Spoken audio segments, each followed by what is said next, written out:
tombées, recettes fiscales en hausse de 11,8%, 4 477 milliards de francs CFA, apurement de 474 milliards d'arriérés, baisse immédiate du prix du riz, du sucre, du pain, de l'électricité et des carburants.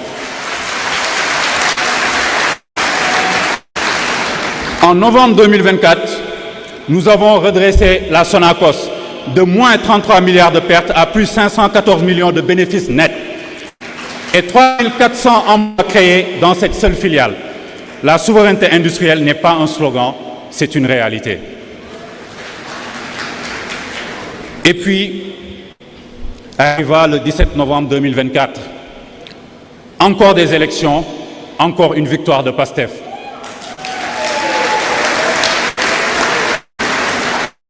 D'autant plus que PASTEF,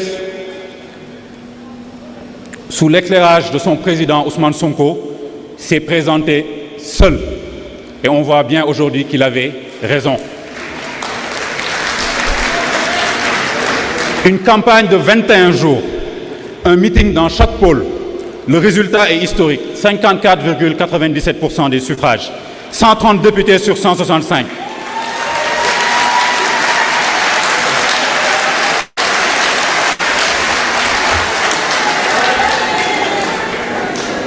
Notre frère El Malick Ndiaye, le président de l'Assemblée nationale.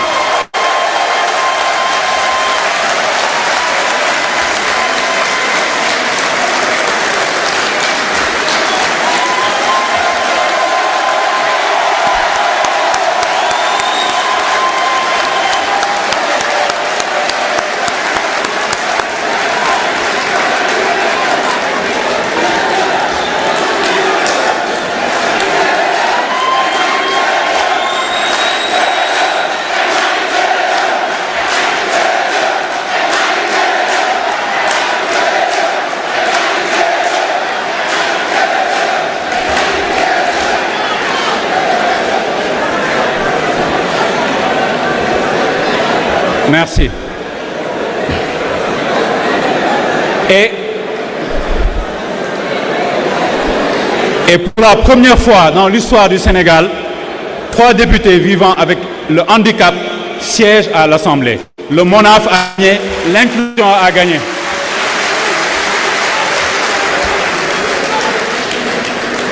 Permettez-nous de nous arrêter un instant sur l'Assemblée nationale. Sous la présidence d'El Malick Ndiaye, nous avons révisé le règlement intérieur, créé un comité permanent d'évaluation des politiques publiques.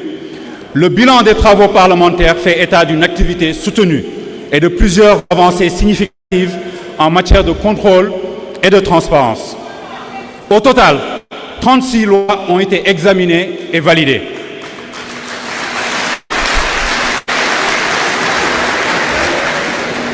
Cela témoigne d'un rythme législatif soutenu. Sur le plan du contrôle de l'acte gouvernemental, plus de 1000 questions écrites ont été adressées aux membres du gouvernement. Par ailleurs, 3 missions parlementaires d'information et d'évaluation ont été menées à bien. Une innovation majeure a marqué cette mandature. Pour la première fois, des auditions des ministres ont été organisées régulièrement par les commissions.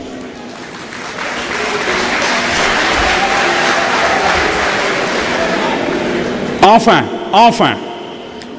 le Premier ministre a répondu à 5 questions d'actualité au gouvernement.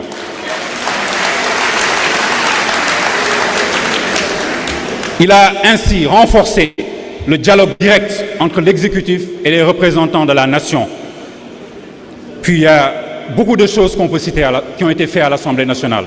Le pointage biométrique, le vote électronique, la messagerie professionnelle sécurisée. Les résultats parlent d'eux-mêmes. Pendant ce temps, la diplomatie a avancé. L'accord de Bissau pour la Casamance a permis le retour de 197 villages de déplacés. Sur le plan énergétique, le champ pétrolier Sangomar et le champ gazier GTA ont démarré. Le Sénégal entre dans le cercle des nations productrices d'hydrocarbures, mais cette fois, c'est nous qui contrôlons, c'est nous qui négocions et c'est nous qui décidons.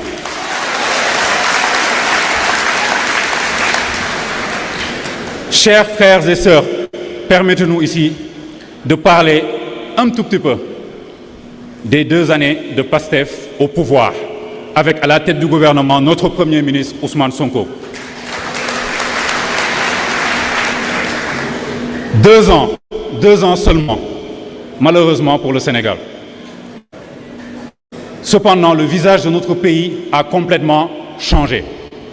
Sur le plan économique et financier, nous avons assaini les comptes publics sans jamais cacher la vérité. Le déficit budgétaire hérité à 12,3% a été ramené à 6,44%.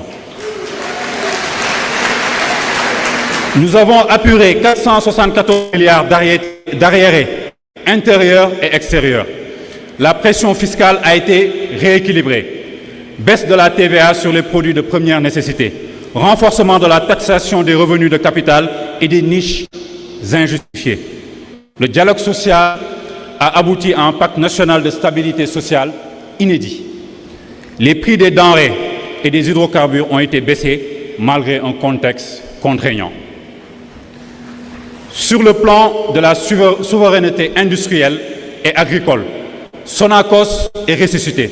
Nous avons renégocié les contrats miniers et énergétiques. L'État récupère désormais des dividendes qu'il n'avait jamais perçus auparavant.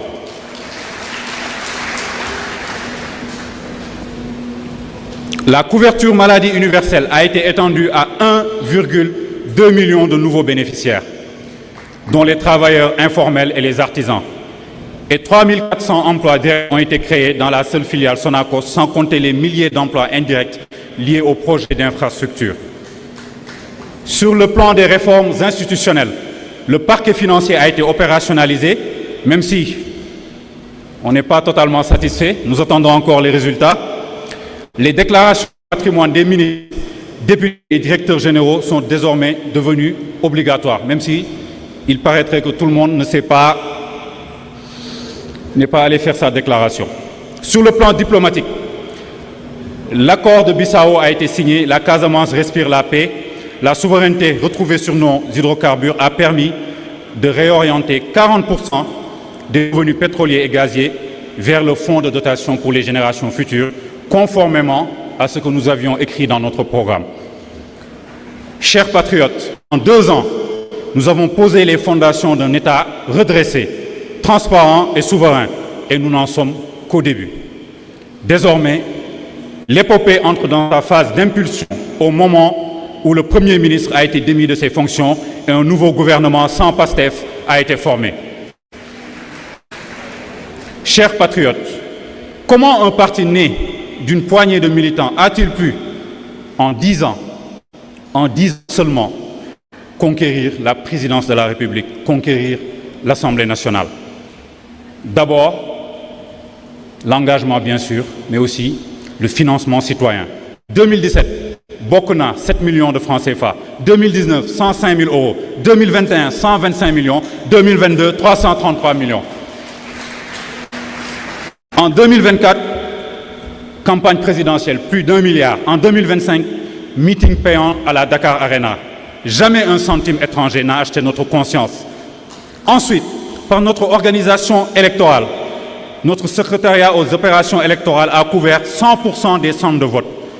Transmission des données avant minuit, plateforme Jargon, application PASTEF et moi, etc., etc. Enfin, par l'innovation de terrain, PASTEF est le parti le plus innovant de l'espace politique sénégalais. Nemmeeku Tour, porte-à-porte, don de sang, PASTEF Action, vacances école patriotique, Université du Mont-Cap, Académie citoyenne, Jotna TV. La liste n'est pas exhaustive. Chers frères et sœurs, nous avons parcouru un chemin immense. De janvier 2014 à la reconquête de notre Assemblée nationale, de notre économie, de notre dignité. Mais l'épopée est loin d'être achevée. Elle ne fait que commencer. Aujourd'hui, 6 juin 2026, nous lançons un appel. La deuxième phase de la reconquête. Nous devons gagner la bataille des mentalités. Brisons la culture de la prédation. Construisons un Sénégal où la compétence prime sur la complaisance. le travail sur la combine, la vérité sur le mensonge, l'intérêt général sur les intérêts particuliers. Que ceux qui veulent retourner à l'ancien monde se préparent à perdre, car oui, ils vont perdre. Que ceux qui doutent regardent nos chiffres. Que ceux qui nous ont tourné le dos lisent nos résultats. Que ceux qui pensaient que la dissolution de juillet 2023 nous tuerait nous regardent aujourd'hui, debout, plus fort que jamais. Chers frères et sœurs, nous devons nous poser cette question solennelle. Allons-nous nous engager à ne jamais céder à la fatigue? Allons-nous nous engager pour défendre le